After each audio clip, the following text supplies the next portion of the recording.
we have introduced the intuitive idea of limits, but the evaluation of a limit is sometimes become a hard job if the function is a complex one. But there are a lot of techniques to attack in general, how to evaluate the limits, and we will just discuss some of them. See, for example, if you are just considering a constant function, for the time being, let me take f of x equals 2 here, which means for every x in R, I will just give the evaluation 2. So it will be a straight line. So if you are just looking at the limit of this function as x is nearing towards 3, what you are going to have is either from left or from right, you are going to merge with the value 2. Wherever from the right or from the left, it merges with evaluation 2 always. It says the limit of f of x as x tending to 3 is going to be 2. But it is nothing to worry about 3. Any a, for example, you can take it from the domain and you just approach from right as well as left towards that a.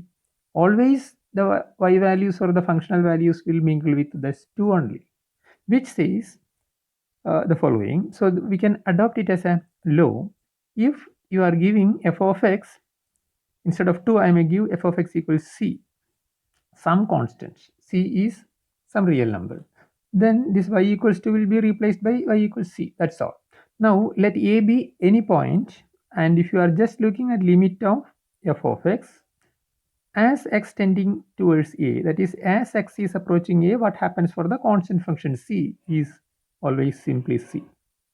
Instead of c, we can rewrite limit of c, the function c I can call in that way, as x tending to a is c itself. This is a very useful tool on evaluating the limits. See, for example, if you are not only with the f of x equals 2 or anything, any function you can work with that. See, suppose I am considering f of x as an example, f of x equals minus 2 pi for every x in R. Then if I am just looking at limit of x tending to minus 1, what happens? For this function, no doubt it's always minus 2 pi only. So this kind of techniques we can apply wherever we can. Another important law that you can take it from is the identity function and its behavior. So for this, here f of x is given by x, the same evaluation x, that is identity function for every x in R. Here also one can see we can observe the following. See, for example, let me take 3 in the domain. If I am approaching 3 again from right or left, this 3, it is actually whenever you are going towards 3, because of the evaluation, you can easily see that functional value also merges with 3. If I am approaching towards 2, it will be approaching towards 2, anywhere it happens. So in general, if I am looking for the limit of the identity function, either I can write f of x here, or I may write this x to understand that it is identity function, as x is nearing towards some a is a real number, is always going to be a, because x you are nearing towards a either from left or from right. Functional evaluation merges with the same value as a, so you will be getting another law as limit of x function as x is towards merging with a is a itself. This is also a very useful law. You can apply many examples for these things, and some more algebraic laws can be easily find out. That also we will just use it. Some more techniques you can see. See, limits is taking limits is doing well with addition, multiplication, quotient, and etc. So the algebraic way of connecting them. Even some more things you can see. So let us list a few. Suppose we have a function f of x, and we know that limit of this function as x is approaching towards a is, let me write capital L. And another function g of x is available with me, and that is having the limit as x going towards the same a is maybe m. So these two evaluations are given for us. Then one can just see how the limit is behaving with the sum, which means if I am doing f of x plus g of x, it's a function actually given by f of f plus g. So f of x plus g of x, the sum, if you are looking at, and if you are looking at the limit of this function as x is nearing towards the same a, this actually splits up. Limit of f of x as x tends to a plus limit of g of x as x tends to a. So this merely gives L plus m. It's a very useful tool again. Two functions f and g, they are approaching to L and m respectively as x is nearing towards a, then the limit of the sum is the sum of their limits. There is nothing special about plus. You can actually give minus also here, then appropriately minus will come here. So both ways you can use it. One can also see the product and see the same thing. That is, if your f of x as x tends to a is L and g of x converges approaching towards m, then one can look at the function f of x into g of x. That's the product of them. So this function, if you are looking at the limit as x tending towards a, as x is approaching towards a, this product, if you want to look at the limit of that fellow, it also separates limit of f of x into limit of g of x as x is nearing towards a, which means this again just L into m. So limit of the product going to be the product of their limits. Even this can be, if you are taking f of x, just take as the constant function, it give another useful law. It says that limit of some constant c times g of x, if I am looking at any function I can take, then if I am looking at as x is nearing towards some a, what happens is just c come out with anyhow and you will be getting m here. The limit of g of x will come here. So that is an application of the above law and you will get the same. In fact, quotient also one can look for. We know that f of x limit and g of x limits are L and m respectively as x and x tending towards a. Then one has the freedom to look at what happens for f of x by g of x also. So f of x by g of x, and if you are looking at limit of x tending towards a, this is going to be L by m, but you should guarantee that m is not equal to 0.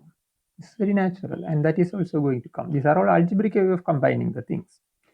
But these operations you can do it any finite number of terms and you can extend these results. See, for example, f, g and h are there. Some you can take one more. Product also you can take. Something like that. So wherever it's defined, the last law also can be done like that. Not only these features are easy for us. In fact, we can look for taking nth roots also. So we know that limit of our f of x. Suppose assume that x tending to a is L. Then if you are looking for the function, the nth root function, for example, we can just find out the nth root of f of x. If you are interested for that, and if you are searching for the limit as x is nearing towards a, obviously I have to look for nth root of L. That is nth root of the limit of f of x. Taking nth root also will do the things, but obviously you have to say what is n is a natural number, obviously, and moreover that this is nth root I am taking. Nth root means, and L I can take positive whenever n is an even number.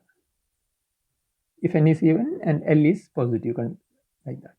So that is also necessary here. So you will be getting all nice operations are well behaving with or compatible with taking the limits.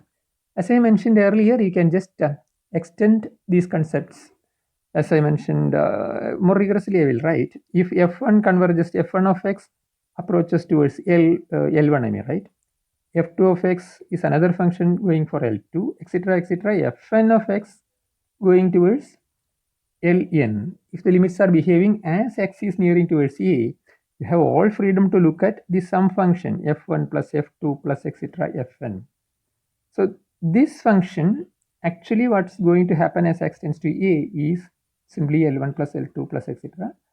Ln I will get. Similarly, multiplication also I can do that. But the multiplication style, if I am adopting, this is what I mean. F of x as x tends to a is L is known for me. I can write down an immediate application. So f of x, again taking, twice, f of x into f of x, what will happen is clear. So limit of, I will inductively follow like that. So limit of f of x square goes for L square. Similarly, f of x, if I am repeating this fellow in f of x action n powers, and just look at the limit, it's clear where it goes by applying the above things, you will be getting L raised to n. That's what's going to happen. So these are various ways, and in particular f of x, if you are taking the identity function, I will get another easy law also to apply. If I have x and x raised to n function, x tending to a, this is obviously going to be a raised to n, because you already know that limit of x as x tends to a, this x I mean identity function, is always a. So n times that obeys through this rule, you will get that. So these are all various laws which will help us for the good evaluations. One can have enough applications for these things. See, just take any polynomial, for example. Let me consider one example. Some polynomial I may start with. All these laws you can just remember, and easy to remember actually. So let me consider a function, something like 3x cubed minus 4x square plus 5. It's a polynomial function, in fact.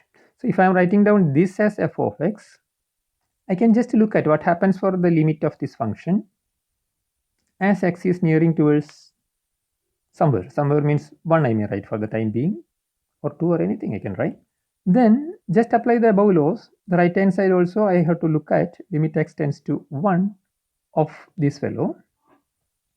But this splits up. Above the laws will give me, so here I will have 3x cubed minus 4x square plus 5. So split it up, it splits up. X tends to 1, 3x cubed minus limit of x tending to 1, 4x square, then plus limit of x tends to 1 for 5 function. 5 means constant function.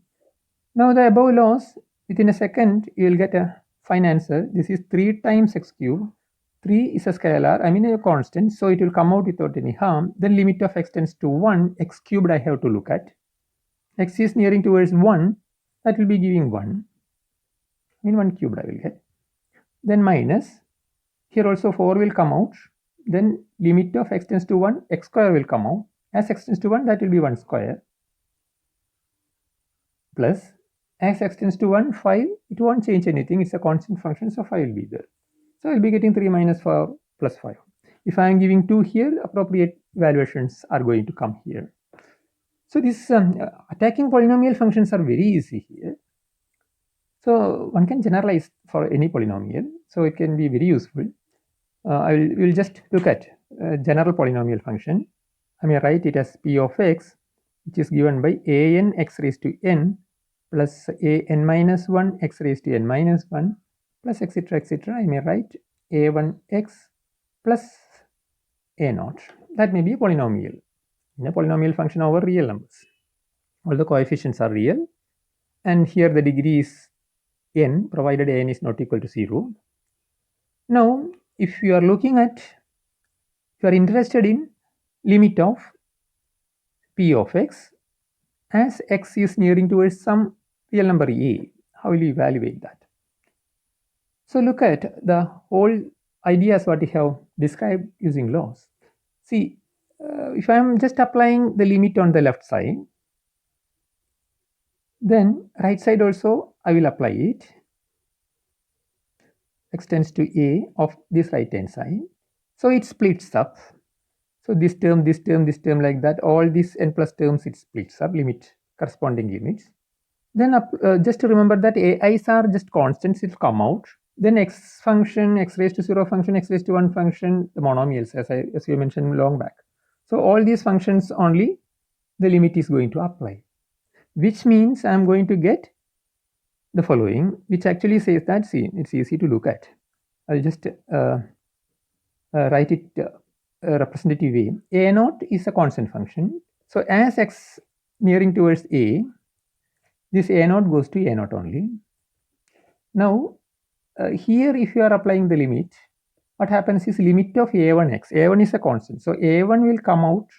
The limit of x as x tends to a will work. So I will be getting a only here, a1 times a. Just before I have a2 x square.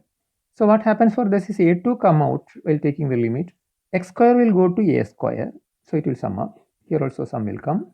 So it allows all the limiting process here. Last but one here, an minus 1, a to the power n minus 1 will be here, and this will go. It's easy to look at. So here the first term in fact comes with a raised to n, because x function will take you to a, nth power will take to a raised to n. So I'll be getting this polynomial, this sum as total sum. But what exactly is that? You have the polynomial given by p of x. So in x, if you are putting a, that evaluation is given by the limit. So which means this is nothing other than that p at a. If you are putting the polynomial here, instead of x, if you are putting the value a, you will be getting this expression. So it is easy to find the limit.